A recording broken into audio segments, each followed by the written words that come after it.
Hollywood, California. I must admit that as a child growing up and hearing about Hollywood, seeing it in movies, the way it was depicted was as if it was something beautiful and wonderful. Of course, I've now dug in further to what types of things historically surround Hollywood, Los Angeles. And so in this video, we're going to take a tour of Los Angeles, and we're going to see some sights and some places that you may never have realized were in Los Angeles. All of these places in Los Angeles.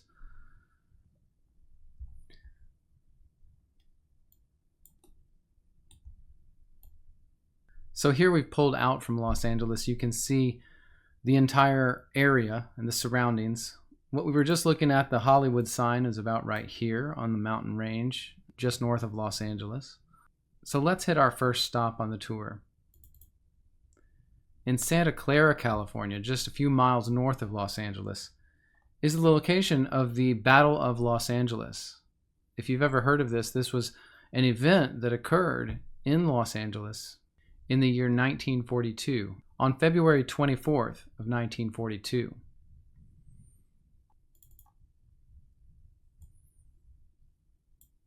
This was even in the newspapers at the time. The Los Angeles Times has this huge article about it saying the Army says the alarm is real. It was widespread, well known. All the residents of Los Angeles saw this event in 1942. On that night, the Office of Naval Intelligence issued a warning that an attack on mainland California could be expected within the next 10 hours. That evening, many flares and blinking lights were reported from the vicinity of defense plants in the area of Santa Clara. An alert was called at 7:18 p.m. and was lifted at 10:23 p.m. that night. Renewed activity began early in the morning of the 25th of February. Air raid sirens could be heard throughout Los Angeles County in the middle of the night, starting at 2:25 a.m.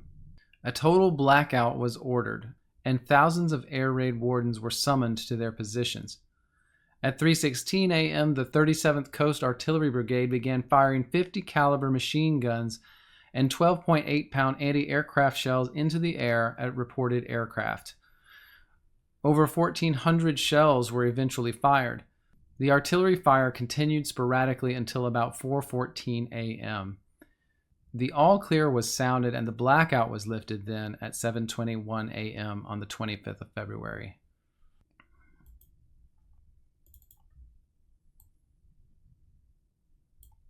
Buildings and vehicles were damaged by the shell fragments, and 5 civilians died as a result of the anti-aircraft fire.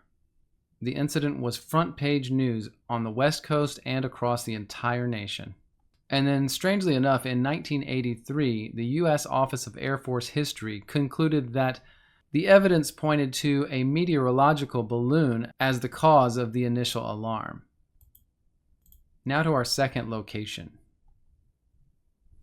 This is the location of a church, a cultic church called the Process Church of the Final Judgment.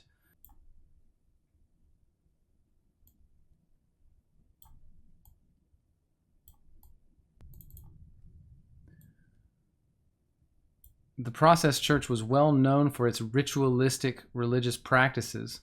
It began in the 1960s, amid the LSD movement and the hippie movement. And this cult was known for its sexual promiscuity and ritualistic practices. And of course, because of the dress of the members and participants, it was mostly considered a satanic cult. And this is a picture of the two founders of the movement, Robert Moore de Grimston and Mary Ann McLean. Now, there's actually a lot more to the story of the Process Church of the Final Judgment. As far as its history, it did come from England and then migrated to the United States. They showed many ties to people like Aleister Crowley and the elite of Europe. Their religious beliefs were threefold. Really, we could call their belief system the unholy trinity because it was Lucifer, Jehovah, and Satan. So any member had to choose the path they were going to take, either towards Lucifer, Jehovah, or Satan. Jehovah was considered the god of judgment and justice and goodness.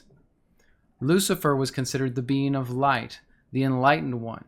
So the people that followed Lucifer would lose all their inhibitions and essentially experience life to its fullest in any way they thought appropriate. Sexual mores were discarded. Even criminal mores were discarded in some sense, because anything that made you feel good was the rule. And a member could also choose the path of Satan, a more dark path, where by being the darkness in the world, by being evil, corrupt, wicked, you could bring about what they considered to be the final judgment, a time when all three powers would combine to bring about the end of the world. And that was part of their religion, was to practice these things to bring about the end of the world. And of course, that fits with their name, Process Church of the Final Judgment. Now, this researcher and writer named Maury Terry, he wrote a book called The Ultimate Evil. And this book was actually about the crimes of the Son of Sam murders in New York City. However, in his research, he linked the murderer, David Berkowitz, to a cult that was linked to the Process Church, as far as his research showed. And this Process Church did have branches across the entire United States at the time. So it's just very interesting that it all connected in that way. And it is actually said that Charles Manson, the murderer himself, frequented the Process Church and participated at times in what they were doing. It's also interesting that this was said to have been some of the beliefs of Charles Manson and the things he taught his cult, that it was the message of the unity of Christ and Satan that Manson grooved with. Christ and Satan, through love, dissolved the enmity that existed between them, and the unity of Christ and Satan is what the process is all about. They've come together to usher in the end of the world. Exactly as I told you, the religious belief system of the Process Church, that was the same belief system that Charles Manson had, giving us good evidence that Manson was a part of the Process Church, in addition to the testimony of individuals that have come out of the Process Church.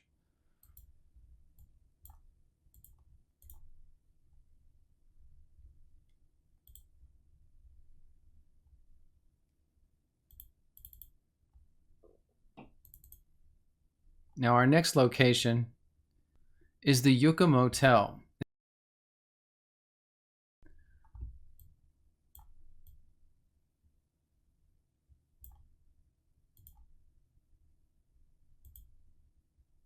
Now called the Legend Hotel, was originally used many times by the Process Church members who were staying in Los Angeles.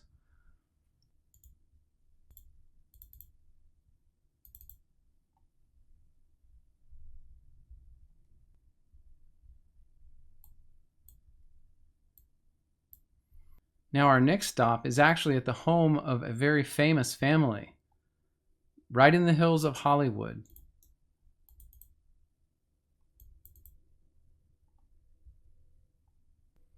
The Barrymore estate, found here in the hills of northern Los Angeles, was used from time to time by the Process Church for its members to stay at. They rented out part of the Barrymore estate in 1968. Now, at the time, this was owned by John Barrymore, a famous Hollywood actor. And as you might imagine, he is related to the modern actress Drew Barrymore. He was her grandfather. But the Process Church did use their home during this time period. And it is interesting that Drew Barrymore herself has been a part of movies and series like the Santa Clarita Diet, where she and her husband eat human flesh. They are cannibals, and they tear apart human flesh and eat it like food. It doesn't seem to be the kind of thing that you would normally do as an actor or actress, to take this kind of part or role in a movie. The occult connections here seem to be apropos. Now, our next stop is actually pretty popular in the news right now, and that is just around the corner from the Drew Barrymore estate, the estate of Sean Diddy Combs, or P. Diddy. So this is the estate where he had his lavish parties, his so-called white parties, where everyone would dress in white, and his freak-out parties, where he had both over and underage individuals who were forced to participate in homosexual acts, orgies, bestiality, and just outright debauchery in general. There were musicians involved, Hollywood celebrities involved, politicians, and sports figures all involved in these parties. And of course, every room of the house had a video camera in it, so everything was taped, and then these things were used as bribery collateral to keep people in line with the elite who were paying Diddy to do this. On to our next spot. Now, this is a little further south of Los Angeles, but I wanted to bring attention to this park, O'Neill Regional Park, because it is a known location where the Process Church of the Final Judgment that we just mentioned would bring animals to sacrifice them in the dark of night. So they would perform their rituals at this park where they killed animals and drank blood, and probably killed more than just animals there.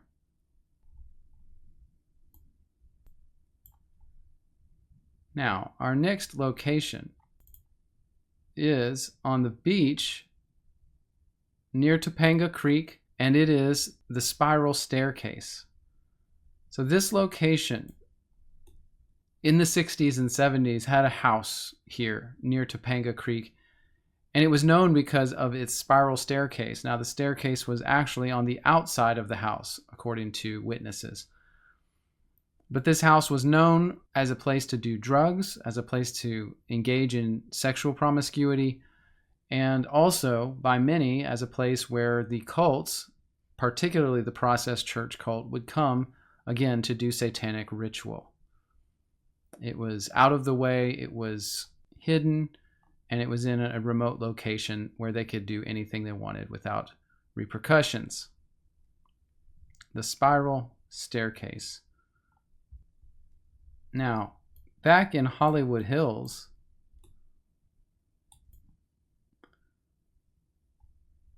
and note this is just across from the Barrymore estate in these hills of Hollywood, was the home of Sharon Tate where the Manson murders occurred.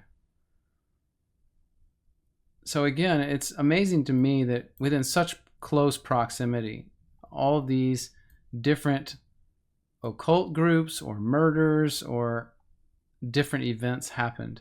But yes, this was where the Manson murders took place. Charles Manson, having been a part of the Process Church cult, as well as had his own cult where he was grooming his own group for just this event, so they would do these murders and start what he called in his teaching Helter Skelter, again to bring about the end of the world, the same kinds of belief systems that the Process Church held and taught. And if we zoom out here, not too far away is the ranch where Charles Manson groomed his cult. It's called the Spawn Movie Ranch, and now there's actually a church called the Church at Rocky Peak that's built up there. I don't know what would possess a church to want to build on this location, but that is what happened. Apparently across the street is the actual Spawn Movie Ranch site where there used to be the little facade town that the Manson cult lived in, where he taught them and he groomed them to become the murderers that they ended up being. And not too far from that movie ranch site, just a little south, is this location. This may ring a bell with you, but this is called the Yellow Submarine Apartment. This is the location that was in the Beatles song Yellow Submarine. And it actually was used by the Manson family, this location right here. I think it's been rebuilt by now, but this is the location of the original Yellow Submarine. Now, if we go back down now into Los Angeles proper, we have a very interesting little location that not many people know much about. If we just spin around here, this house right here, and it is 11544 Braddock Drive. This is called the Entity House. Now, it was called the Entity House because This movie, named The Entity, was produced based on the true story of a woman who lived in this very house. Now, in the movie, Barbara Hershey played the role of the woman who originally lived in the house. The woman who originally lived in the house, her name was Doris Bither. It's a well-known paranormal case of possession, perhaps, or of spiritual harassment and haunting. But in 1974, there was an actual investigation by paranormal experts of the occurrences going on in Doris Bither's house.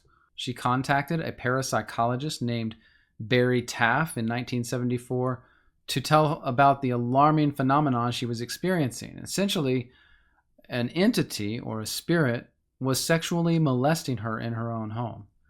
And this occurred many, many times. And there were marks left on her body from the attacks. It was an amazing case, and it was studied and has been studied ever since. Doris Bither actually passed away in 1999, but her story remains. And that movie, The Entity, is an incredible movie, quite frightening, actually.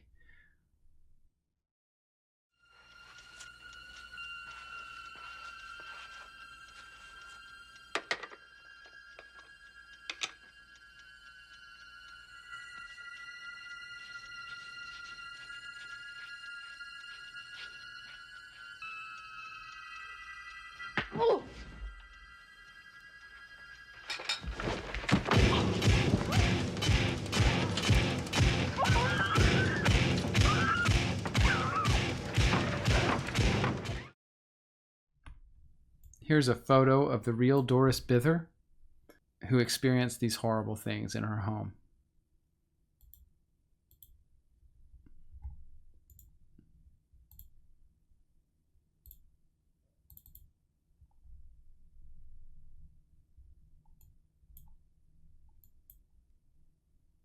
Our next stop is the Solar Lodge in Vidal. This was an American chapter of the Ordo Templi Orientis.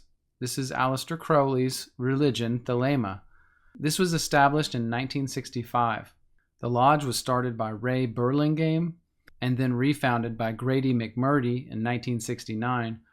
This lodge was known for something called the Boy in the Box. It's a very strange and hideous story.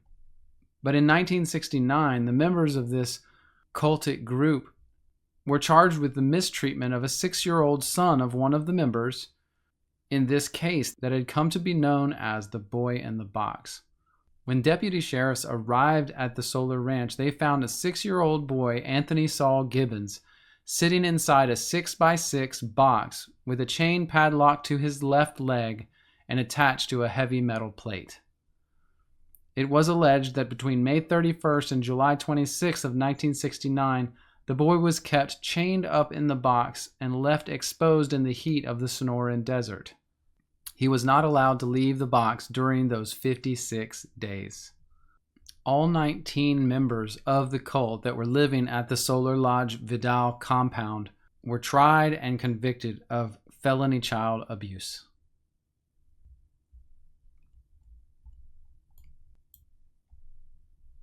So back in Los Angeles proper, let's go to our next location.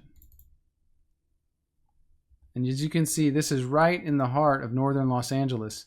This is the Agape Lodge of the Ordo Templi Orientis. Again, the same Thelemic religion of Aleister Crowley.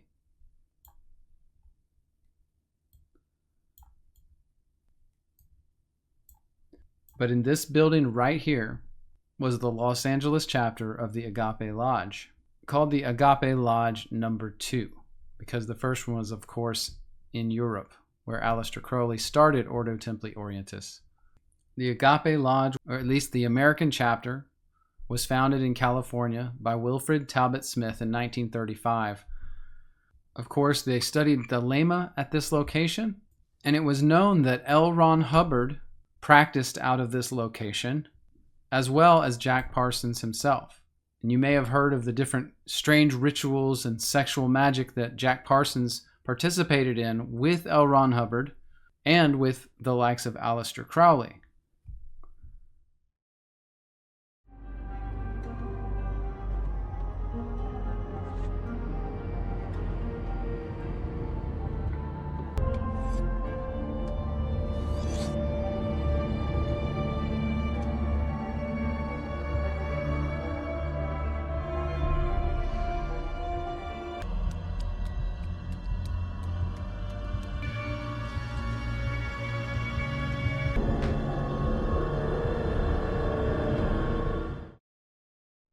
And so their practicing location was here in Los Angeles. This lodge actually closed in 1949 and never reopened.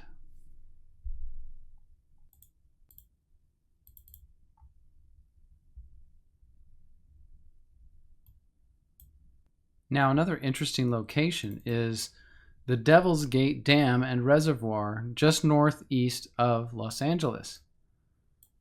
Now, I'm sure that there's an interesting reason why this is called the Devil's Gate Reservoir and Dam, and it may have something to do with the people that originally lived in this area and practiced Thelema and Satanism in this area, because our next location is not far from the dam and reservoir and is actually called the Parsonage, just south in Pasadena.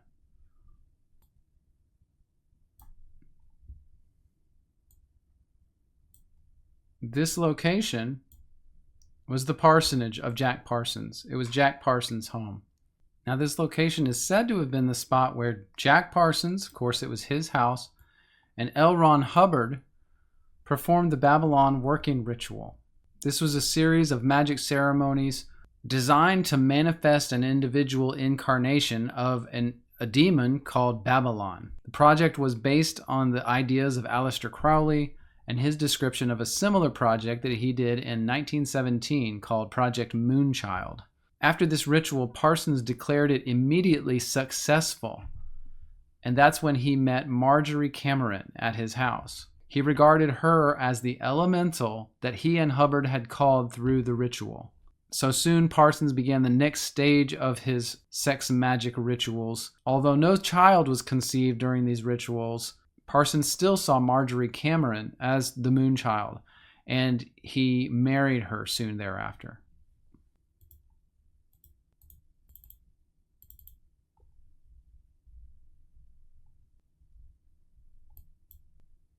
Now, the next location is quite interesting. Again, here in northern Los Angeles, it's called the Source Restaurant. As you can see, the building is no longer in use, but it used to look just like this. And this was actually a restaurant owned by a family that also owned a cult called the Source. Their restaurant served only natural foods. As you can see by their sign, it had the all-seeing eye. And so this was all a part of their cult, the nutrition and everything else. There's actually an estate that they owned as well. So if we go over to where they lived, this was the estate in Beverly Hills of the cult called the Source. So this house used to be their home.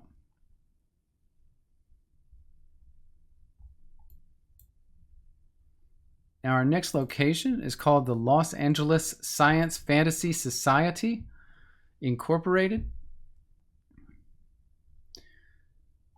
This building is actually no longer there, no longer used for this purpose, but this society was originally established by none other than L. Ron Hubbard and Jack Parsons. It used to have this sign, and it was established as basically a sci-fi writers club. And of course, Jack Parsons and L. Ron Hubbard set this up. L. Ron Hubbard was well known for his science fiction writing. And others who frequented this club were Ray Bradbury, Isaac Asimov, and Arthur C. Clarke. Of course, if you know anything about those writers, you know that they were avid science fiction writers. And in fact, especially in the case of Arthur C. Clarke, he wrote some very occultic novels. For instance, the novel Childhood's End, which tells about a race of satanic beings that come to Earth and essentially present themselves as the arbiters of Earth, who will then destroy it and destroy all of humanity. We use your terms. And so, in your terms, we are 11 and 100 years of light away from Earth. We are orbit the 6th planet in the Carina system. This is our world you call homeworld. How long has it been? It be 40 of your Earth years.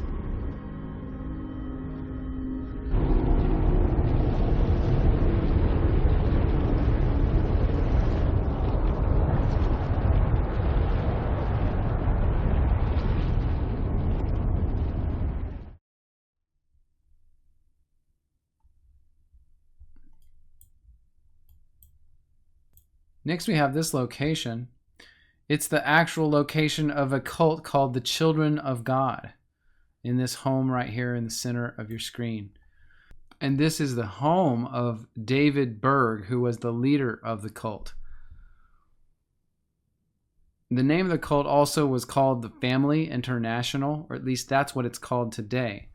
You can go to thefamilyinternational.org and see their website.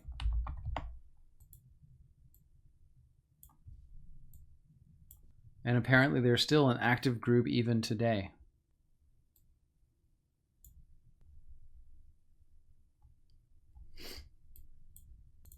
Now, another cult in the area was called the Blackburn Cult. It was at this location, although the location has now been rebuilt. There's now skyrise buildings on the location, office buildings. But the Blackburn Cult was established in 1922. And this cult was also called the Divine Order of the Royal Arms of the Great 11. It existed in an unassuming apartment there on Bunker Hill before eventually moving to a secondary location in the Santa Susana Mountains. It was run by a mother and daughter, May Otis Blackburn and Ruth Wayland. The reports of the activities of the cult ranged from animal sacrifices to straight-up murders and human sacrifice. Eventually, May Otis Blackburn went to jail for stealing $40,000, and that essentially ended the cult.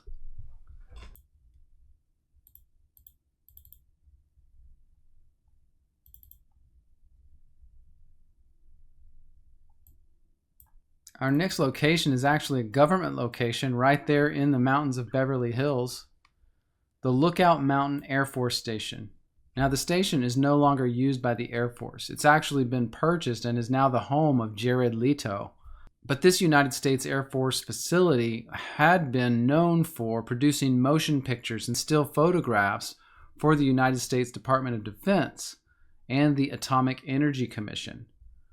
It is speculated by some that they actually produced the footage of the first atomic bomb testing that the United States performed in the Midwest desert.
The Air Force established this studio in 1947, and at that time its purpose was very secret. Nobody knew what it was for.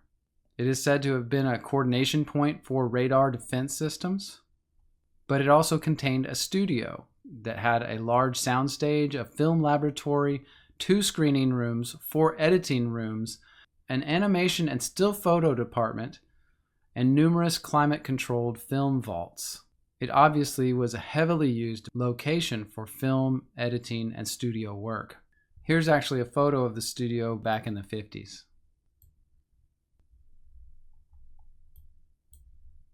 Now, if we go south of Los Angeles just a little bit down the coast, we go to this location, which is McMartin Preschool. You may or may not be familiar with McMartin Preschool. Of course, it's been changed now to this building here. But it's the location of a very famous sexual abuse case in the 1980s. Now, this is actually Virginia McMartin, one of the founders of the school. Well, there were allegations that her grandson, who was a teacher at the school, Ray Bucky, had sodomized one of the students. Judy Johnson, the mother of the student, had filed charges, believing that her son had been abused and had painful bowel movements because of what happened. During the trials, numerous children came out with different testimonies and stories of satanic animal sacrifices and sex rituals in secret rooms within the preschool. By 1984, the teacher, Ray Bucky, was arrested on 79 counts of child molestation. His mother was also arrested as a co-conspirator, as well as several other members of the Bucky family. Of course, this was the same family as the founders, the McMartins. The children said that they had been warned that if they told anyone that their parents would be killed. And just as the trial started to get underway in 1986, Judy Johnson, the mother of the original child with the allegations, was found dead in her home from unknown causes. About 1 year later, a police officer who had served as an investigator for the defense killed himself in his home. The FBI kept these files sealed for decades, but they are finally now declassified. And the research for the case spanned locations from California to Belgium.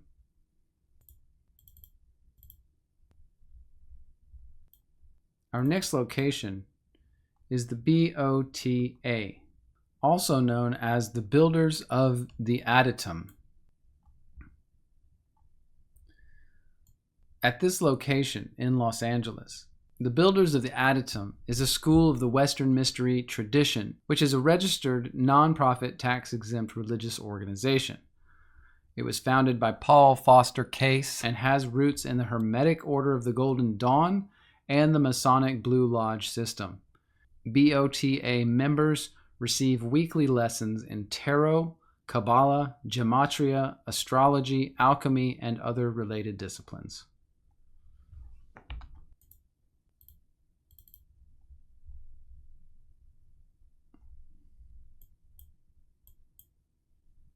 The next location is the Philosophical Research Society.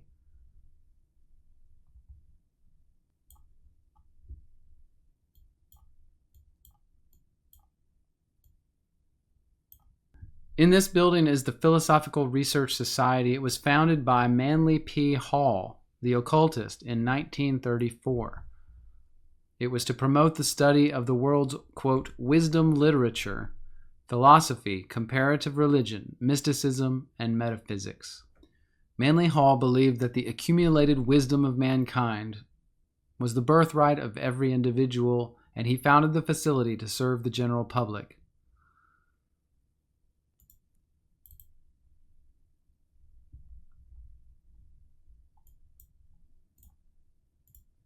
Now, our next stop is actually at a location still near the hills of northern Los Angeles. It is called the Buddhafield cult.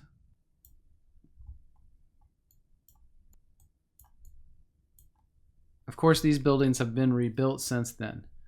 But the Buddhafield cult is a very interesting cult. And the cult is still in practice to this day.